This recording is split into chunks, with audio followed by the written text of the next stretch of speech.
So here's just a quick refresher on how to include your grading information so that it shows up in the window whenever parents, advisors, or other interested adults slash children are checking grades in PowerSchool.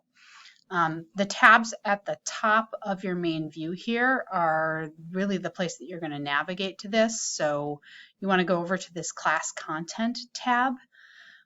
When you open this up, this field will show up as blank. So all you have to do is either directly copy and paste from your syllabus the way that you calculate grades, or if it's a really long section of your syllabus, if you can find a way to just include the essential information for parents and students about how grades are calculated.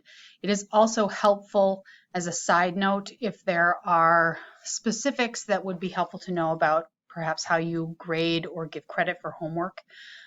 For instance, I generally give full credit for completed homework, not for accurate homework, with the exception of a few different kinds of assessments. So I do have a note for parents about that so that when they see a bunch of A pluses, but the student's grade is really a C, they understand that the homework is really just a completion grade, not so much a grade that shows mastery. So once you have that set in this window here, you want to make sure that you save those changes, and you'll have to do this for each one of the classes that you have listed. So certainly if you have multiple sections of one class, you can copy and paste that from one class to the other.